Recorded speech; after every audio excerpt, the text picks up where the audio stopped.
caught at the trial of Visser constituted in any way like this, what rule did you shoot him under? Like this? Oh, no, sir, no, it wasn't quite like this. No, sir, it wasn't quite so handsome. And as for rules, we didn't carry military manuals around with us. We were out on the veldt, fighting the Boer, the way he fought us. I'll tell you what rule we applied, sir. We applied Rule 303. We caught them, and we shot them under Rule 303. Okay, welcome back, ladies and gentlemen, to the Brothers McDonough podcast. Congratulations if you've managed to survive the first 4 episodes and make it to episode 5. That sort of assumes anybody's listening, I guess.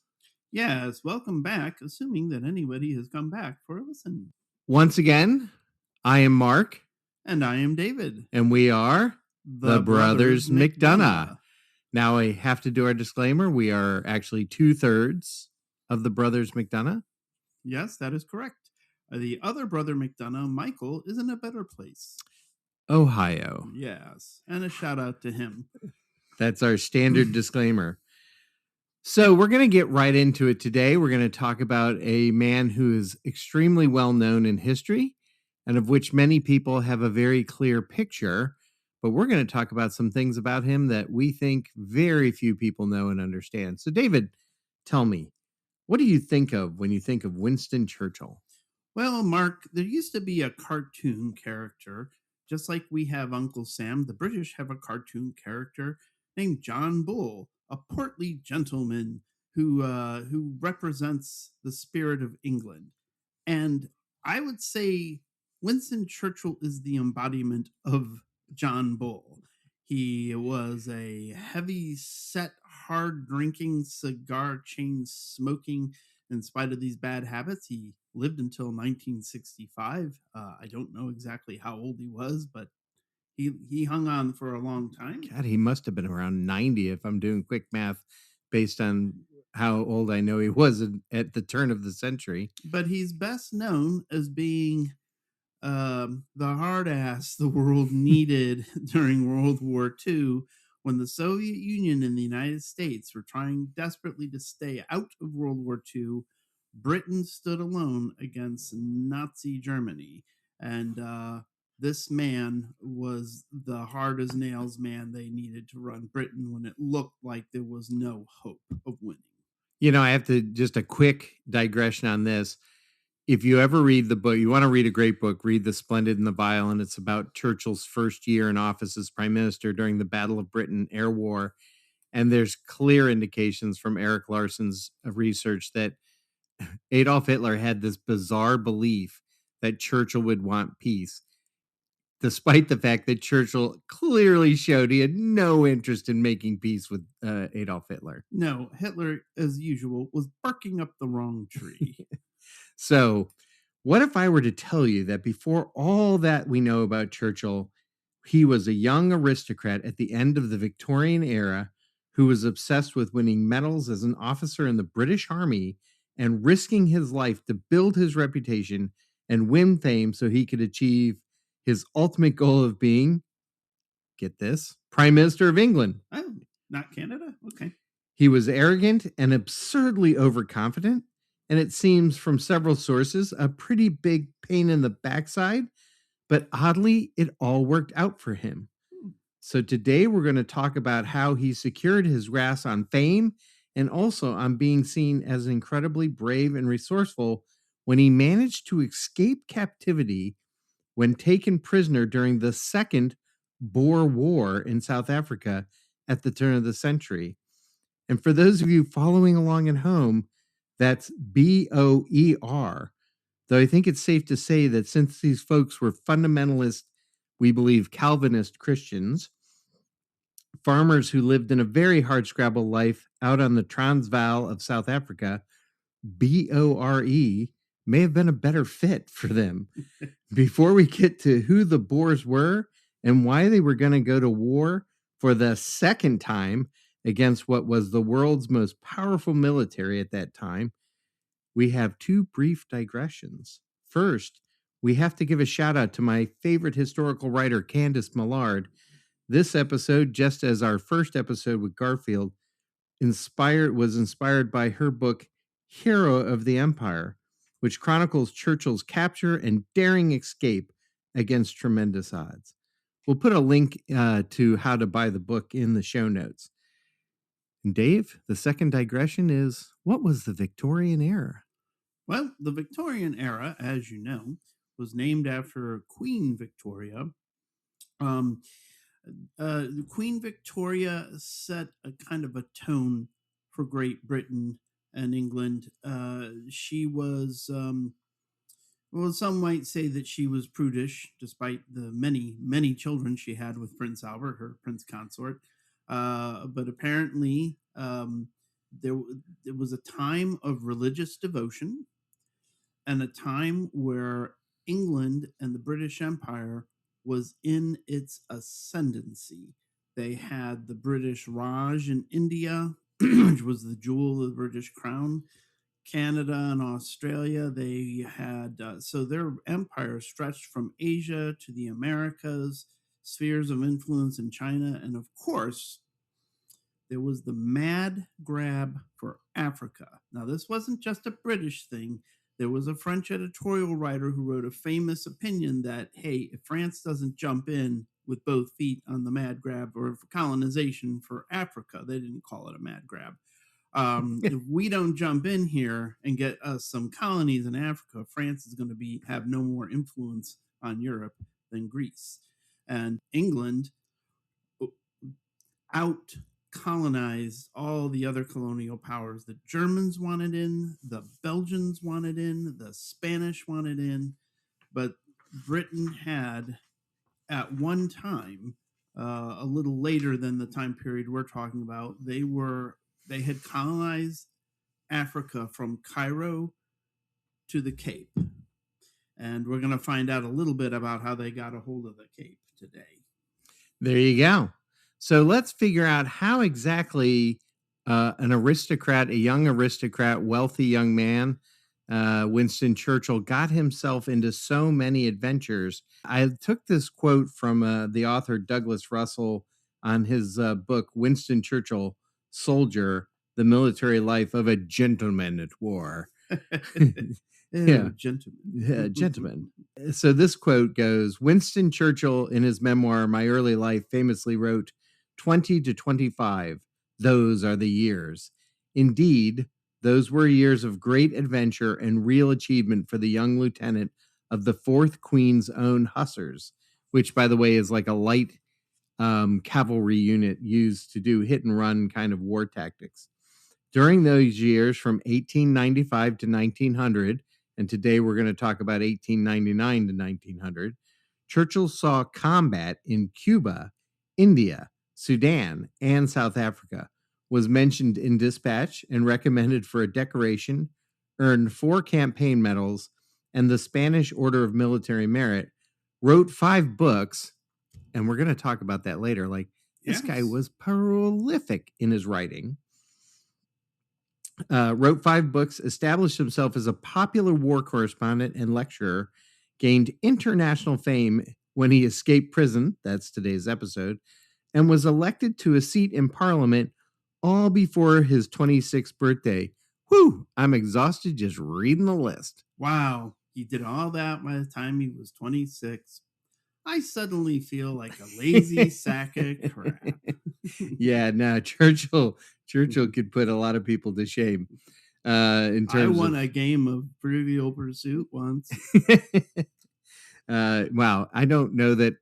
Well, no, there's probably a lot of our listeners that know what Trivial Pursuit is, but for all the younger listeners out there, that's what we call a board game. Yes, that's what we did before we had the internet and online gaming videos.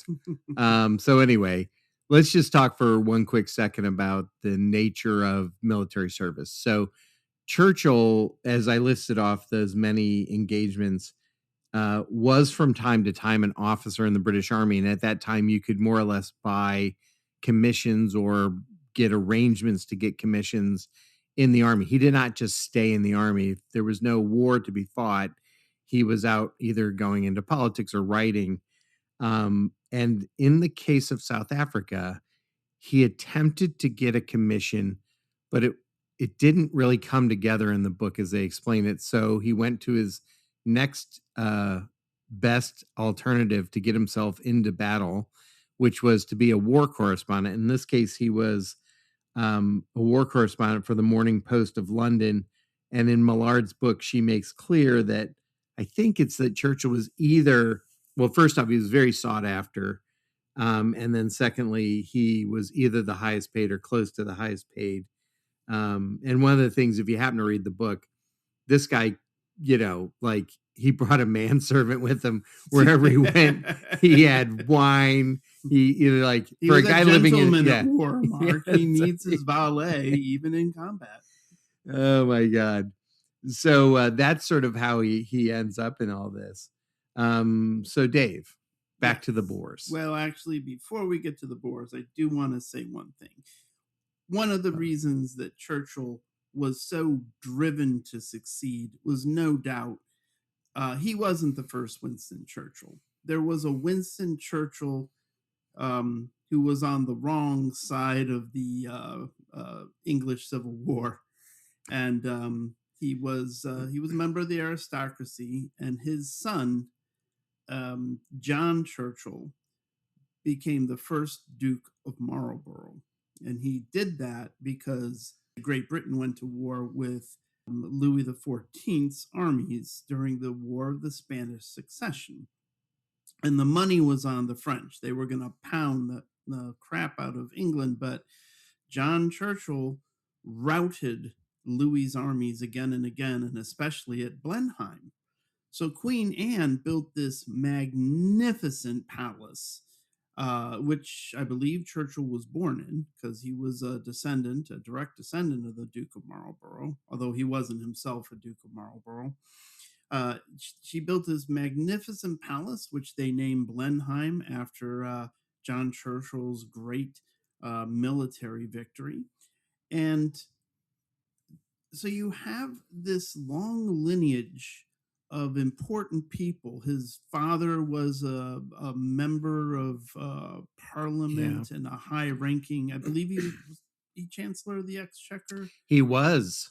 And so basically like kind of a mix of the Federal Reserve and the Department of Treasury, as I understand it. Yes, but more importantly for the British, more importantly than what they actually did, is when the king died, the Chancellor of the Exchequer would go around saying, "The king is dead, long live the king."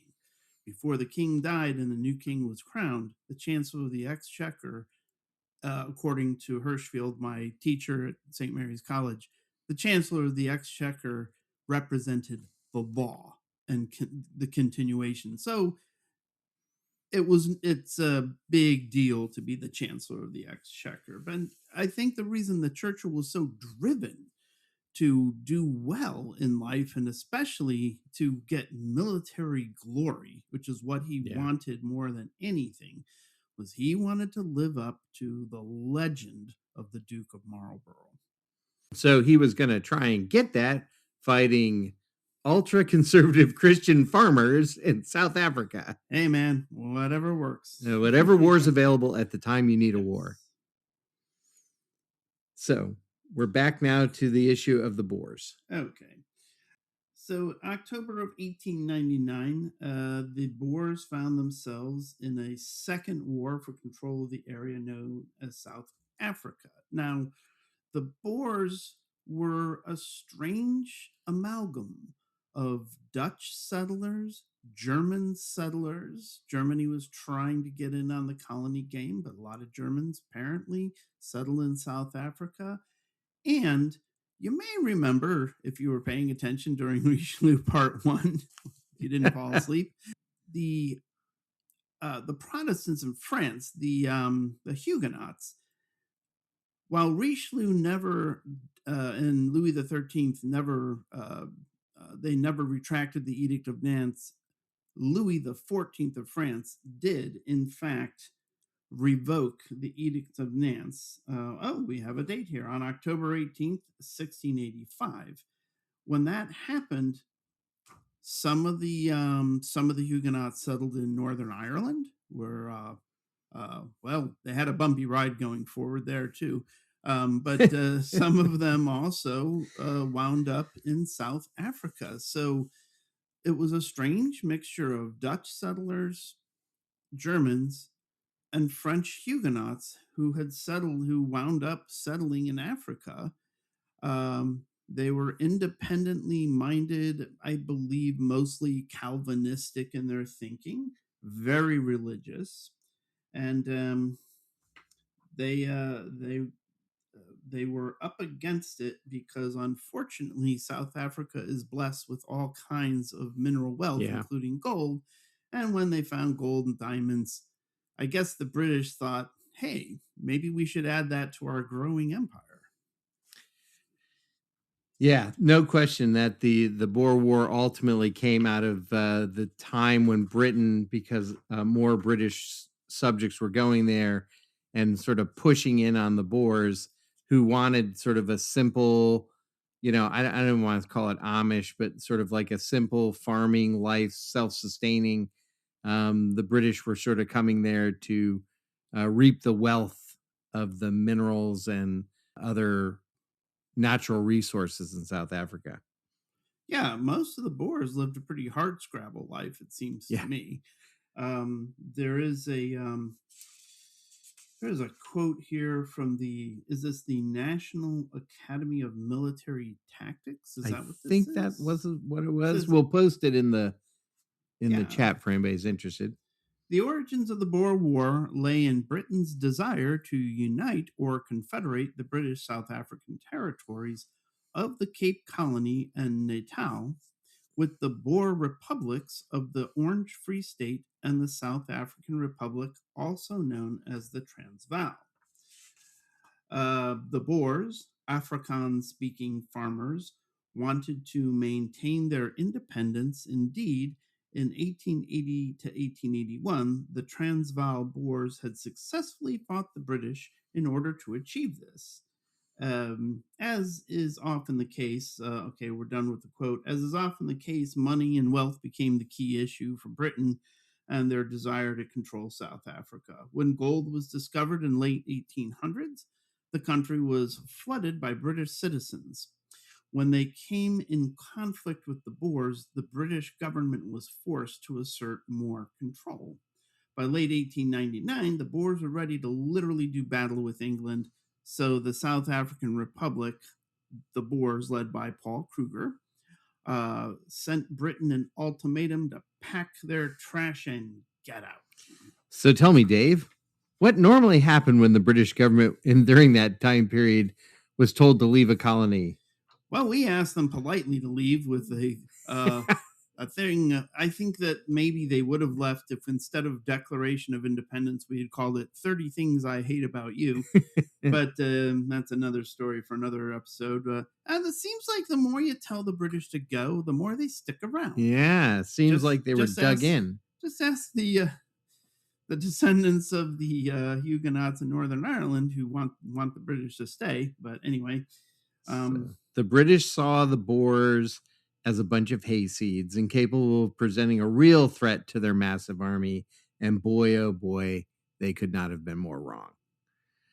What the British failed to appreciate in this current circumstance, because and we're not going to get into the First Boer War, but the Boers learned some lessons. Even though they were successful in that, they ultimately learned some lessons of knowing, I guess, that this engagement would be bigger.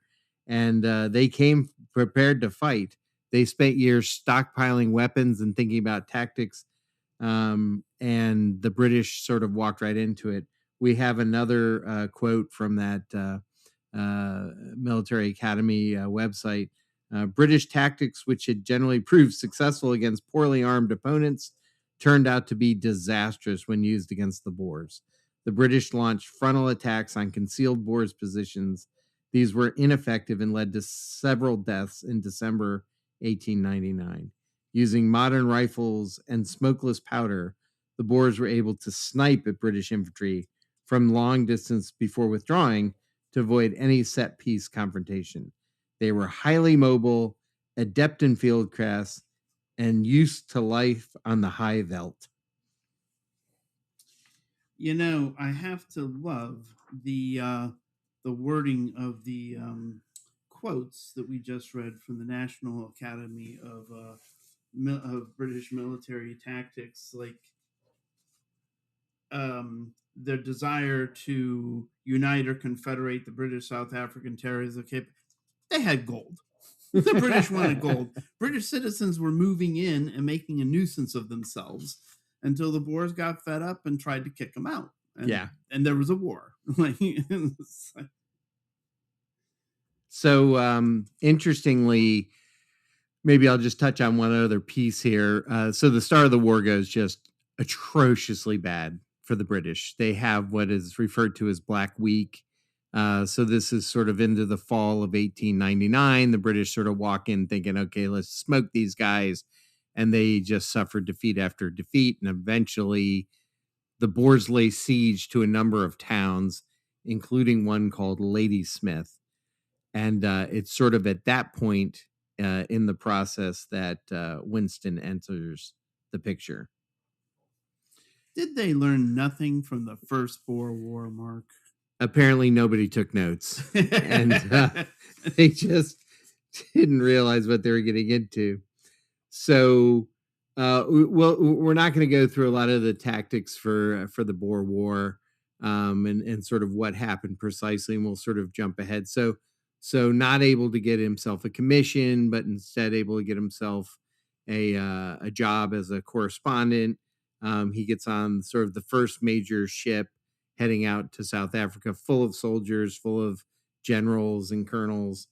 And he gets to the port in South Africa and immediately is able to sort of weasel his way. And this, by the way, is a theme through the whole book. Churchill just somehow or another always seems to get himself into or to the front lines or to the middle of the action. He is pretty much relentless, but he gets in with his tent and his wines and his all the stuff that he comes, all the accoutrements, he manages to get it. And his valet. And he gets up to essentially what's sort of the frontline area. And the British are currently sort of trying to figure out, like, how are we going to relieve these garrisons that are being sieged by the Boers? So Churchill is in, I think it's called Escourt, is the little town. And the British, again, are sort of making plans, trying to figure out how to get out there. They've suffered defeat after defeat. Their first run at Ladysmith, they're trying to free it. A bunch of guys get slaughtered. It's terribly bad. So they have this armored train, and this is just one of the most ridiculous ideas in the history of mankind. I know what we should do. Load everybody in a metal train and send them out to the open, flat area for the Boers to shoot at them from the hills. Well, was there a convenient door that they could get in and out of that they had to escape? Absolutely not. They apparently had to climb over this like weird steel contraption to drop down into this little death pit in the front of the train. Oh, well, that's like a smorgasbord for the Boers. Smorgasbord, as it were. So, as only Winston Churchill can do, he has a friend named Haldane, who is put in command of this, and he's actually in the British Army. So he's put in command of the train, and he's got these orders from a colonel that we're just not really sure about. Colonel Charles Long on probably a mustache, given the probably, I don't know what this guy looked like, but short on brains.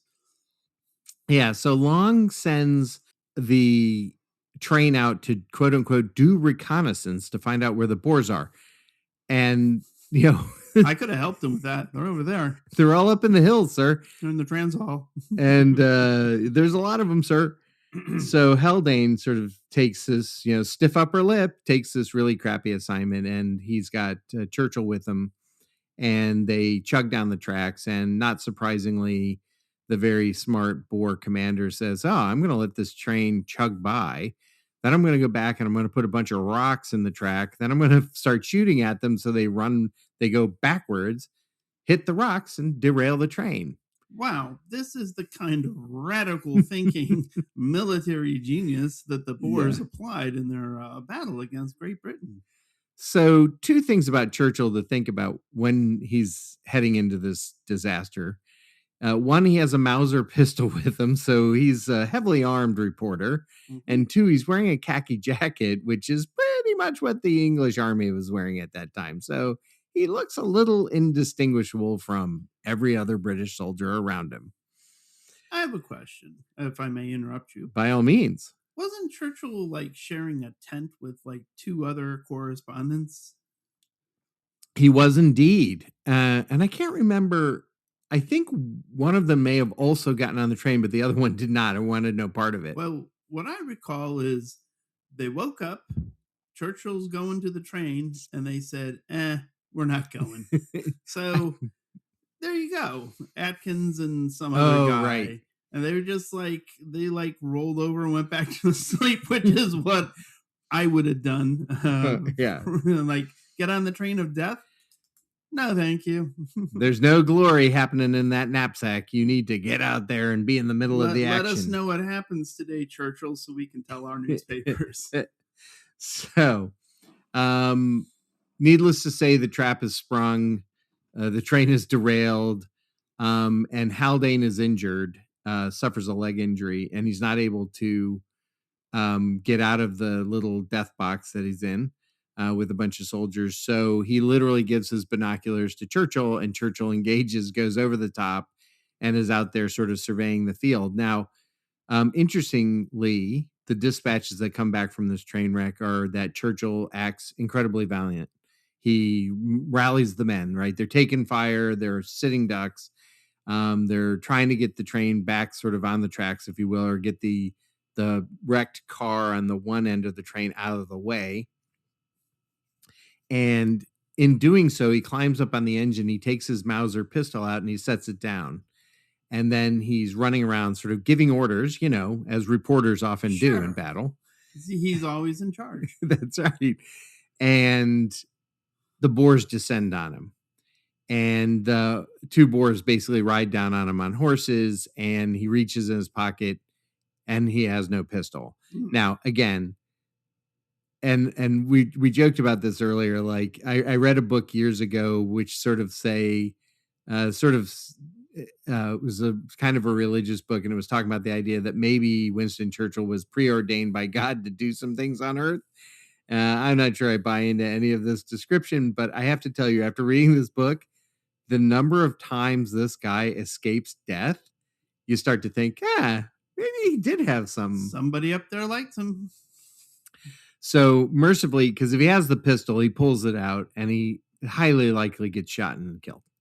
The Boers were not toying with the English, as it were, but he gets taken prisoner. And they think he's an officer because he looks like a British officer. Yeah, he kind of was at one time. That's right. Now, he did have his papers with him that made him a correspondent. But one of the things to keep in mind is that Winston Churchill's father, the John Churchill, I think that Randolph, excuse me, who we were talking about earlier, and the Exchequer of the Chancellor of the Exchequer. Thank you. Thank God I have Dave here to keep me on the straight and narrow. That's okay. He also spent some time corresponding about South Africa, and he was extremely brutal in his description of the Boers and what he saw as sort of ignorant hayseeds. Churchill, where have I heard that name before? Yeah. Oh, yeah, that editorial called us a bunch of ignorant morons. So they were acutely aware of who Winston Churchill was. And so he gets taken prisoner along with Haldane and many others, and a guy named Brassey, who'll become important sort of later. And they immediately realize they have this prize possession. So Churchill's saying, hey, you got to let me go. I'm just a reporter. And they're like, oh no. We saw you engaging in combat during the train wreck. Yeah, you were rallying the troops and helping direct. We're not buying the I'm just a reporter. Just like you were in charge. So, one of the things to keep in mind, right, there's two sort of South African republics. There's the Orange Free State and the literal South African Republic sort of next to it that are Boer-led independent sort of little countries. And in the capital is Pretoria. And it's sort of right in the middle, up to the northeast side, I guess, of the country. And so they start the process of shipping these prisoners to Pretoria ultimately. And Churchill, of course, immediately is like, how can I get glory by trying to escape? And so the first thing he needs to do is, even though I'm not an officer in the British Army, I want to be with the officers in the British Army. So he stays away from the separation between enlisted men and officers. Good call. Yeah, a very good call. And ultimately the one that sets him up for the success of being able to escape. So the Boers, and maybe you can comment on this, Dave, for all the sort of brutality and their, sort of aggression towards the British, had sort of weird streaks of empathy, maybe? Compassion. There was a general in charge named Joubert. Now, he must have been one of the descendants of the Huguenots, I'm guessing, with a name like Joubert.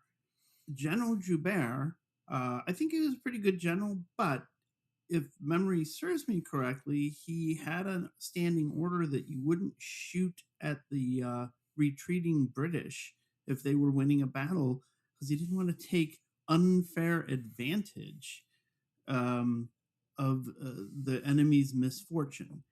And I think this might have had something to do with his religious devotion, that they were there to, defend themselves. They weren't there to be bloodthirsty crackpots. Yeah, it's sort of interesting. We'll talk later about commandos and how the war went and some of the sort of brutal things the British did. But ultimately, they put the officers in a school that is not being used, and they sort of house them there. And in the book, as the run up to the escape, there's all kinds of description. Like, they were happy to allow, maybe not happy is the wrong word. They were willing to let the officers have access to quite a bit. Like, one of the problems that Churchill has ultimately when he escapes is that he has a standing date with a barber and to get a shave. And one of the things he doesn't do, because his valet not being available. Right. One of the things he doesn't do, because there were some mix-ups around when they were going to actually try to escape, is he doesn't cancel his barber appointment. And the barber shows up and doesn't not want to be paid. So the other guy's like, Churchill's sick. Like, he doesn't need his thing. Then like, oh, hell no, I need my money. And he's like, push. That's ultimately how they find out he's not in his bunk.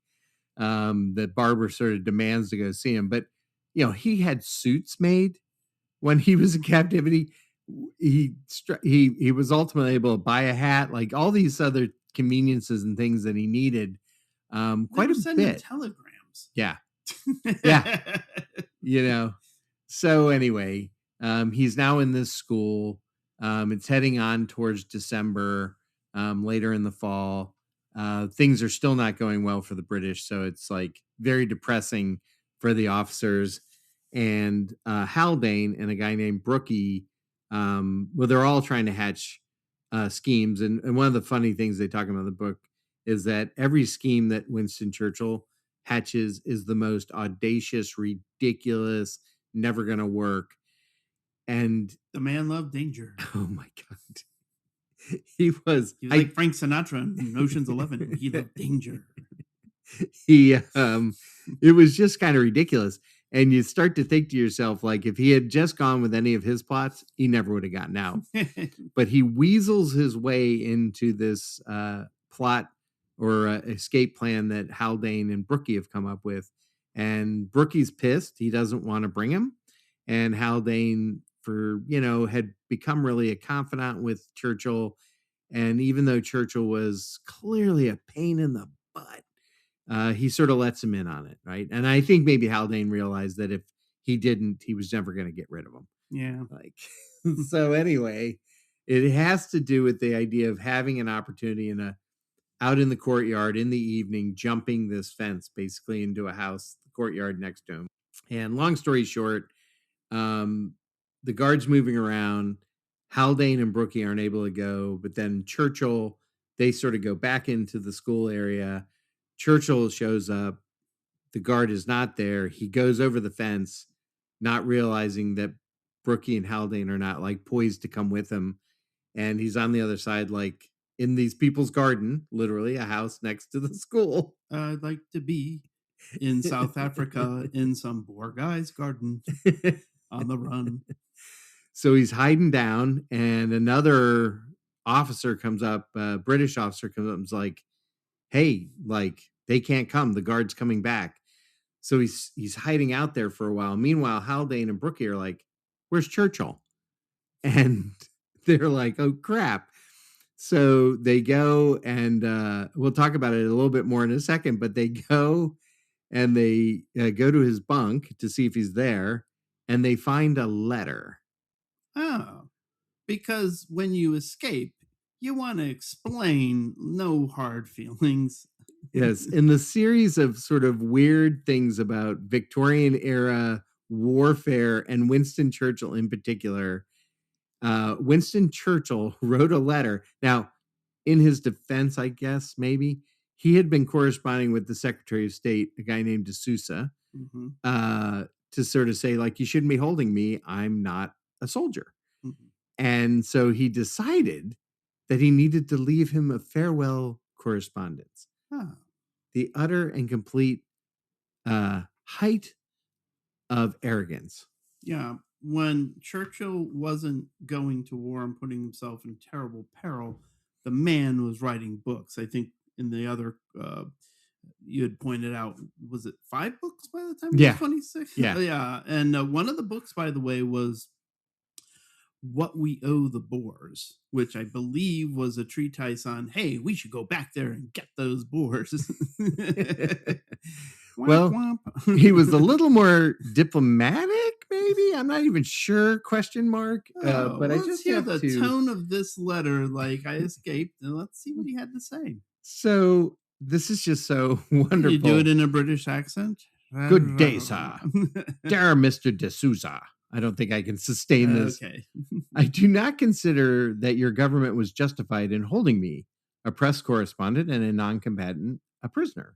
And I have consequently resolved to escape. Okay. Well, as long as he's resolved to escape. The arrangements I have succeeded in making in conjunction with my friends outside are such as given me every confidence. Now, he incriminated his friends. Well, the funny thing is that Churchill confessed later that he wrote my friends outside because he wanted to draw away the attention from the guys on the inside. It didn't work. Okay. But I wish in leaving you thus hastily and unceremoniously to once more place on record my appreciation of the kindness which has been shown me and the other prisoners by you, by the commandant, and by Dr. Gunning, and my admiration of the chivalrous and humane character of the Republican forces. And I'll give you 5 stars on Yelp. My views on the general question of the war remain unchanged. We want to kill you. No, that's a little ad-lib.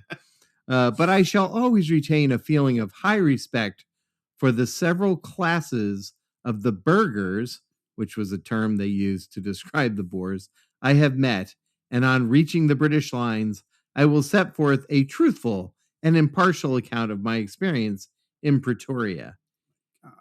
In conclusion, I desire to express my obligations to you and to hope that when this most grievous and unhappy war, as opposed to the happy wars we have, shall have come to an end, a state of affairs may be created which shall preserve at once the national pride of the Boers and the security of the British, and put a final stop to the rivalry and enmity of both races.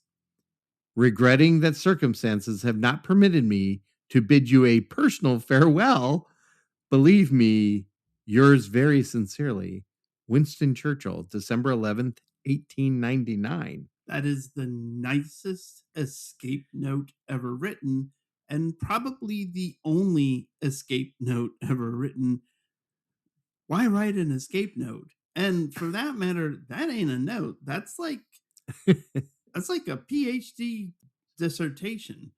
Yeah, it's quite haughty. But But loved to write. Yeah, you get the feeling for his writing skills. And just as Millard says, Churchill could not resist adding a small, smug postscript, Oh, God. PPC, or pour prendre congé. You can take a look at that. It's a French postscript that apparently people put on envelopes. Pour prendre congé. Prendre means to take congé. I don't know what that actually means. I don't know what congé means, but it apparently was to take my leave. Oh.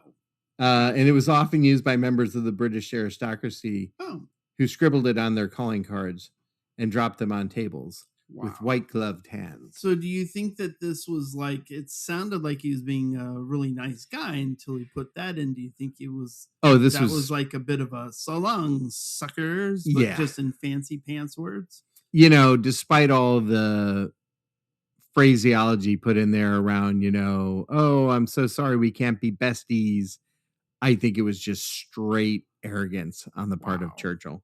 What's interesting, he says, the letter, because they talk about the fact he said that the friends on the outside thing, the letter, however, had done more harm than good. Oh, God. It was immediately apparent to the men Churchill had left behind that life for them would never be the same again. So, yeah, we're going to make sure nobody else jumps into the next door neighbor's garden. So Churchill gets out, comes to the realization. I think at one point Haldane actually comes to the wall and says, like, we can't get over. Can you come back? He's just going to walk around the front, knock, knock. Can you let me back in the prison? Funny story. I fell over the fence. I went out for cigarettes. I'm back. So Churchill, indefatigable, has, a moment of panic and then puts his hat on and says, I'm going to walk out of town. And even though there was a curfew, he basically acts like a young man just out on the town for the night in Pretoria and walks on the sidewalk and literally walks out of town. Now, the problem is he's alone in the middle of Boer territory with no compass, no map, no ability to speak the language, and no food or provisions other than some chocolate bars and a couple of bucks in his pocket. So I think in his, it's noted in the book that in his memoir, he basically said, like, I was going to get captured, but at least I will have shown them I am defiant, and maybe that's what the letter was. Maybe it was like, this probably won't work, but, I will have made my point. I think that, didn't he think it was going to work? Like, did Haldane and Brassey have the provisions or whatever? Yeah, so I do agree with that. Like, I think if they had gone over the fence, he felt like they had a real chance. I think the realization that kind of came to him, and maybe that cuts against the letter being, an idea that he wasn't going to make it. Once he was alone, I think he was at first very much of the opinion that he wasn't going to make it. Now, Winston Churchill does not stay down long, folks. I got to tell you, this guy becomes like, I can do anything pretty much instantaneously. Well, before you go to that, I just want to give some listeners some advice. If you decide to have a war with the British Empire and you're holding a British aristocrat, don't let him buy a suit of clothes. Go ahead. Give him a prison uniform. So he walks out of town in the middle of the night and he eventually finds a train.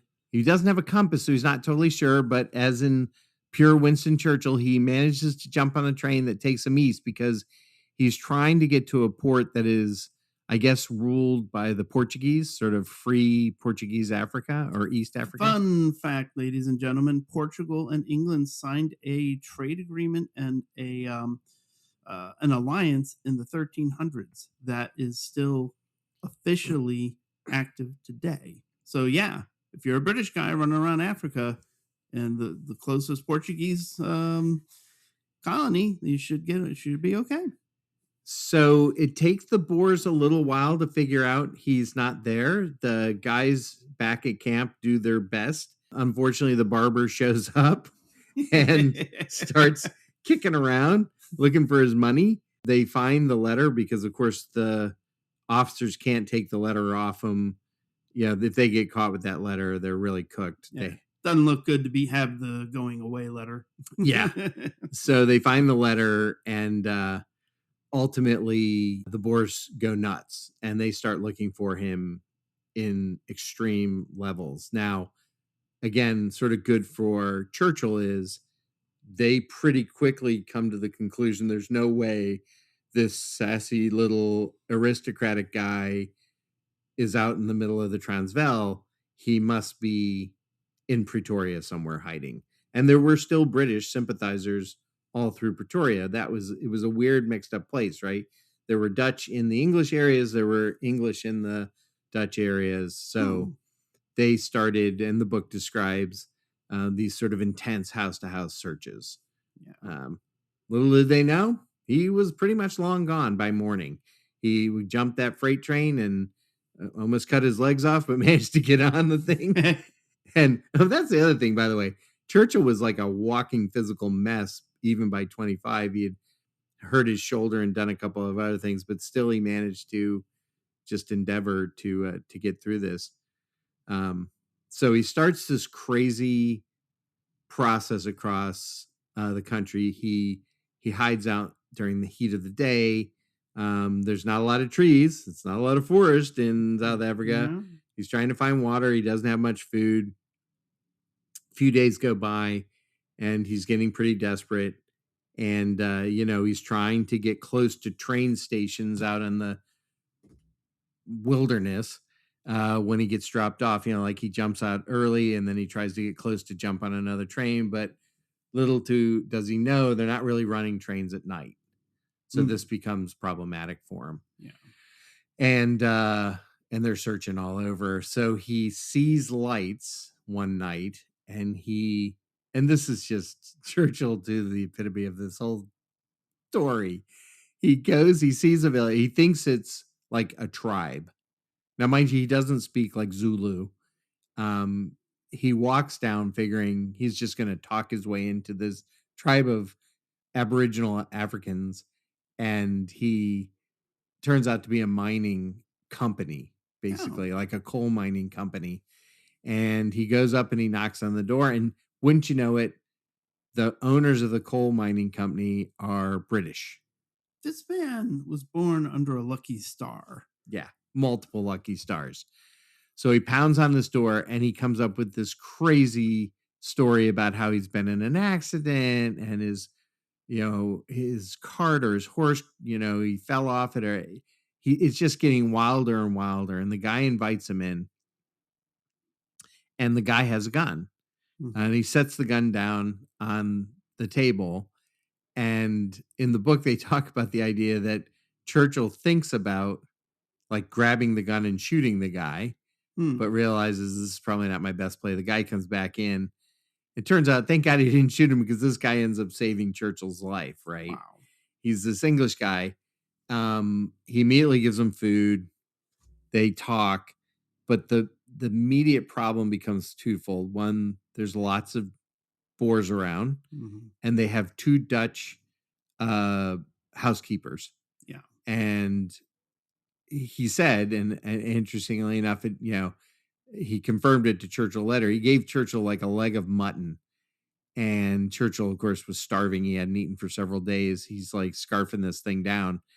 And he said, they're going to notice it's gone.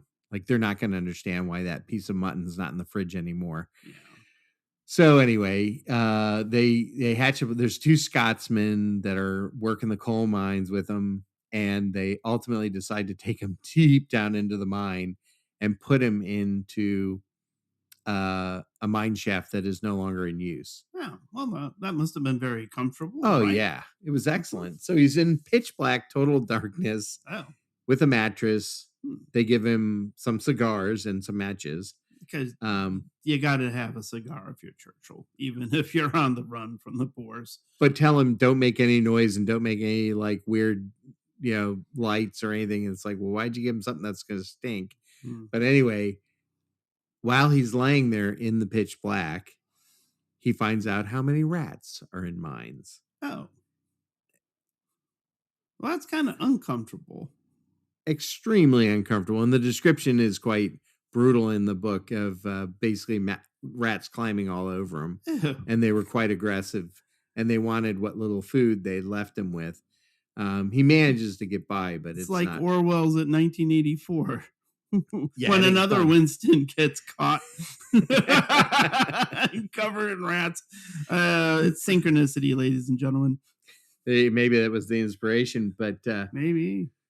So ultimately, the British guys are up at the surface, sort of like, what do we do with him?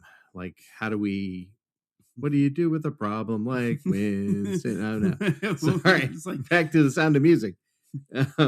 Well, I don't know. Is there a cash reward if we gave him over to the Boers? Oh, that would be most un-British.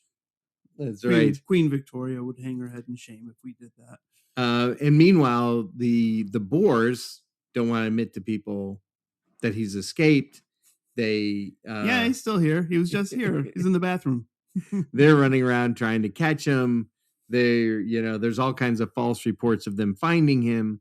But anyway, at one point, he lights up a cigar in the mine shaft, and one of the workers, one of the tribe members, like a Zulu worker, smells something coming out of this mine shaft, goes down there, sees like a glowing light in the darkness, freaks out. So the Scottish guys tell him it's a ghost, like don't go down there. And they were like, ah! Yeah, so they decide that they don't want anything to do with that part of the mine. So they don't find Winston or ultimately say anything about his existence down there, because they clearly understand that something was going on down there. So they hatch a plan to sneak him out of the country. There's a farmer or a sheep herder that is part of this little like clique of local English businessmen. And this guy has a giant load of like 3 railroad cars worth of wool that that's bundled and needs to get to the port to go to be shipped. And they carve a hole in one of the middle of these bundles with the intention of just dropping him in there and leaving him. How about that? Yeah. So, blah, blah, blah. Winston, have you any wool? Yes, sir. Yes, sir. 3 train cars full. That's right. Better than being covered with rats. So, yeah, very much so. So then begins, he's essentially escorted by this English guy. The story goes that he's got this little carved out area. He's got a little bit of whiskey. He's got like a cigar in there. And it's not a straight trip. Like the train keeps getting interceded and sort of interfered with. It keeps getting put on sidings, and he has to bribe folks at the rail workers to connect them to another engine to keep them going. And interestingly, at one point they're sort of stuck on a siding, and Churchill, of course, doesn't know what's going on, but he doesn't want to come out.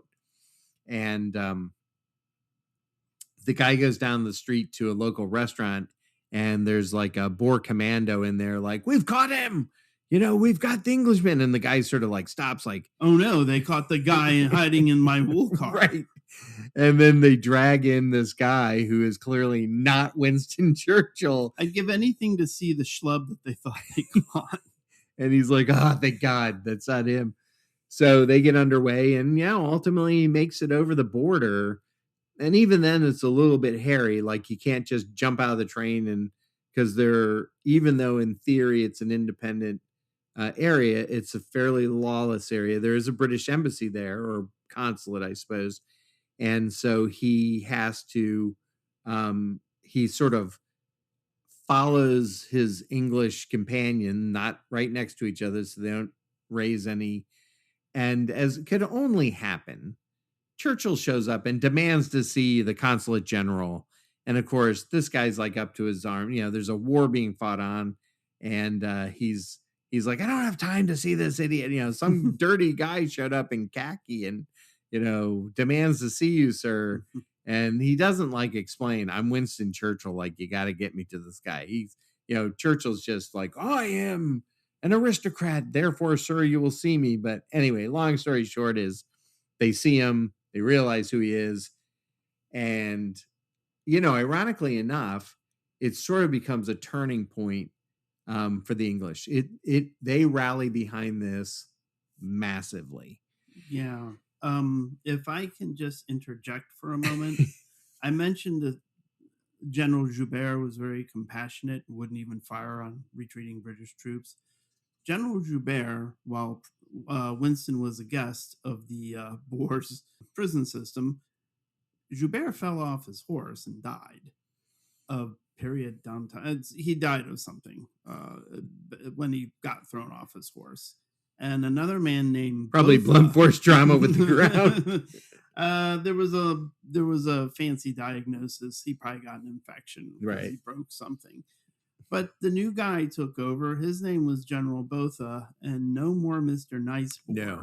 So I'm sure that was part of it. But tell me, so did anybody in England know that Churchill had escaped before he got into that British consulate in Portugal? No, there was some idea that he was still on the loose. The British were sort of hopeful, but they were obviously, for the guys who were trying to smuggle him out, they were keeping it as low key as possible. They weren't communicating with anybody, and that's sort of when they found it out.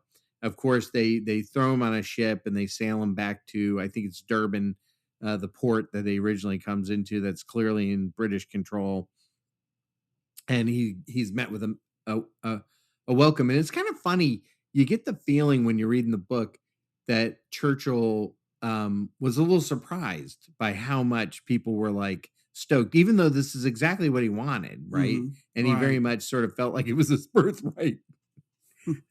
But he had been deeply ashamed that he was captured. Yeah. He felt it was the worst disgrace. He wanted to pull out his Mauser and go down emptying the gun. Most of us, myself included, I'm like, thank God I got captured. Yeah. Now I just wait until the war ends. Very, very true. So I don't think that he understood that what he had done was somewhat heroic. So not surprisingly, Churchill now wants a commission in the army and wants to get back in the fight. Yes. But by this time, the tide had turned. The English were making progress. Ultimately, their garrison at Ladysmith did not surrender to the Boers. Their overwhelming numbers, I think they, if you look at the stats, they put something like 400,000 men into South Africa. The Boers had 88,000. All the great tactics in the world were not going to sort of carry the day at this point, because we were not in and we can talk about in a minute about the sort of ongoing guerrilla warfare idea. But long story short is he's there for the freeing of a number of towns and ultimately for Pretoria. And he rides with another soldier, which is also, again, kind of weird that none of the Boers had sort of scrambled out of Pretoria and nobody took any pot shots at him. But he rode up and took over the prison with another soldier and freed all the guys. Haldane. Oh, that is the ultimate mic drop. By the way, I should say this about Haldane. Haldane, I think I just screwed up the facts on that one a little bit. Haldane and I think Brookie came up with another theory. They were supposed to move. Part of the problem they had was the Boers were pissed about them being in the school, and they wanted to move them to a different location. Yeah. So Haldane and Brookie got the idea that they would hide in the floorboards. There was a trap door that the Boers did not know about. So they climbed under the school and they hid, thinking they're leaving in a day or so. They didn't leave, I think, for months, at least weeks. Oh. These guys were trapped in the floorboards for some ungodly amount of time, unable to like clean themselves or get food. You know, the guys were trying to slip them food through the trap door, but they really couldn't leave. And eventually it did work. Like they got out. So I believe Haldane and Brookie escaped back to English lines sort of through this plan, because they did move him out, but he did ultimately free the school and free the other prisoners that were being held there. And when he showed up, did he say, "Did you get my letter?" It was a bizarre thing. So maybe we can sort of round out this episode to talk a little bit about the other side. There was another book written about the Empire, which took a very different tact. And actually, this book was the basis for what is probably my favorite movie. Really? Yeah, Breaker Morant. So the book is Scapegoat of the Empire, and it's written by George Witton. Do you know who George Witton was, Dave? Well, yes. Of the 3 people who were tried for war crimes, George Witton had his sentence commuted to life, and then he eventually was released. But the other 2 poor guys, from what I understand, faced the firing squad. Yep. So in the story of the Scapegoat of the Empire, George Witton talks about the fact that the war digressed into a brutal guerrilla war. Yes. There were no more major battles. The Boers took to horseback and they would try and ambush the British. The British, as often happens, would take control of area, but as soon as they left, the Boers would come back in. Right. And it was really an earmark to what would ultimately become known to us very much during the 50s, 60s, and 70s when indigenous or colonized people. I find it weird to say that about the Dutch. Sort of. This was white settlers fighting other white settlers to exploit the mineral wealth of the indigenous Africans in South Africa. We all know how that story eventually turned out. So the brutality of this, as they do these hit and run tactics, and they ambush and sometimes mutilate British soldiers to sort of, go into those terror tactics that are going to try and, they think, drive the British out, right? In their desperate attempt. The British react incredibly harshly. Lord Kitchener, who ultimately becomes the British commander, institutes a brutal scorched earth tactics.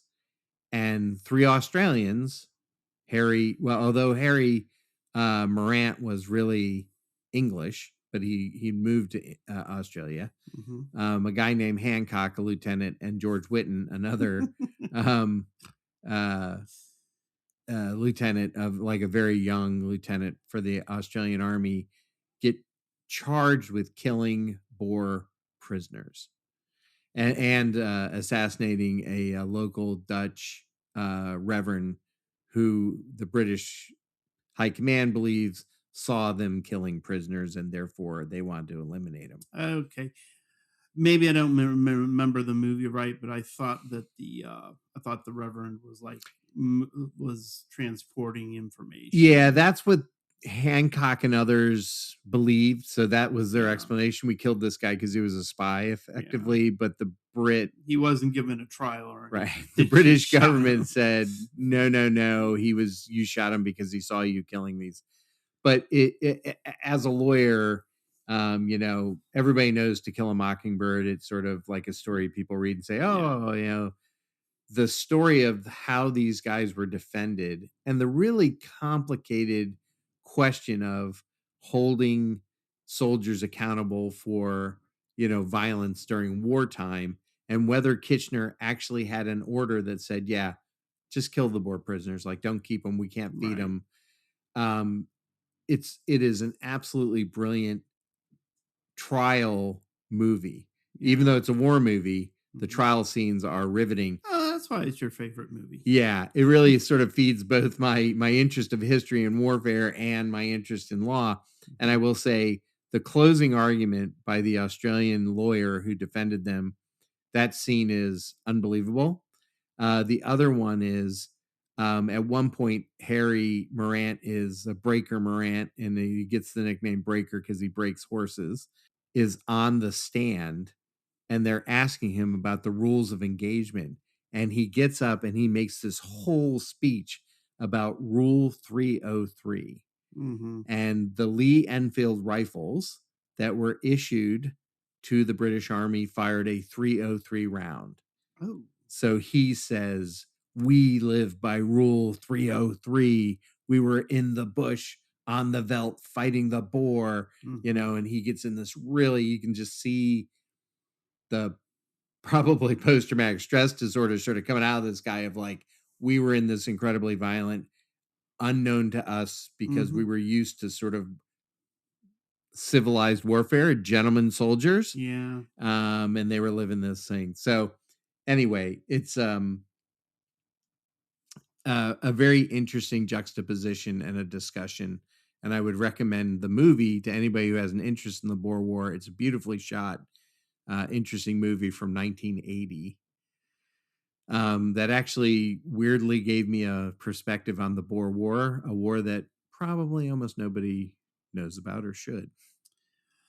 Yeah, it's a weird war. It's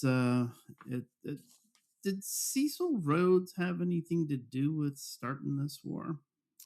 I don't remember that. Okay. I think that he had an interest in it, though, being the diamond guy. But oh yeah, diamonds did. They didn't. I don't remember them talking about Rhodes in particular, but they definitely talk about in addition to gold, there were other interesting people in this war too, which I was sort of blown away when some of the fun facts out there. There's Jan Smuts and the father of peaceful protest. Or nonviolent protest, I should say. Well, maybe that's Jesus. Maybe I shouldn't say that. Well, okay. So Gandhi was, in fact, I think that he perfected the art of civil disobedience. Right. If that's what you're getting at. But you've written here, Gandhi had a participation as a Red Cross body snatcher. So why does the Red Cross need bodies, Mark? So this is crazy. In chapter 23 of the book, they talk about the fact that at one of the battles, Gandhi, right, goes to South Africa because I think if I remember the story correctly, the British government was a little bit like, hey, this guy's a real pain in the butt in India, and he's dissenting all the time to stuff that we do. Let's send him to South Africa. I think it was earlier in his career because he was still a lawyer at that point. Yeah. He's still walking around in a coat and a tie. But what's weird, right, is he gets to South Africa, and because even though he objects to British colonization, he sees himself as a subject of the British Empire. So he wants to participate on the side of the British in the war. So he and a number of Indian descent guys volunteer to work with the British Red Cross to snatch wounded and dead soldiers, snatch, quote unquote, them off the battlefield in the middle of the fight. Oh my God. Bullets whizzing overheads. These guys, and there's a horrific battle described in the book where guys are getting slaughtered on the British side. And Gandhi and his fellow workers run out there with gurneys or litters, and they pick these guys up and they run them off the battlefield. See, body snatcher has a negative connotation. Yeah, no joke. I was thinking maybe, like, and when you said wounded British soldiers, like, oh my God. Okay. They were trying to help them. Yeah, there was more like the emergency medical technician. Well, and it also gets to the point I think you and I talked about when we were prepping for this, was the idea that Botha was firing on the Red Cross medical tents. Right. The Boers would open fire on a medical tent with giant Red Cross banners. They knew it was a hospital. Once they, according to Candace Millard, once they overtook the hospital, they would show great compassion to the wounded and the captured. So it's odd. So, Mixed bag. what do we know about this guy Smuts? Well, aside from having a name that in the American English has a bad connotation as well, no, he wasn't a smutty guy. Smuts or Smuts, Jan Smuts. Apparently, this guy was a brilliant genius. And Einstein, he was educated, was it Oxford or Cambridge? Yeah, it was Oxford, I believe. And Einstein apparently met this guy and said he was one of the few people he met who actually understood the theory of relativity.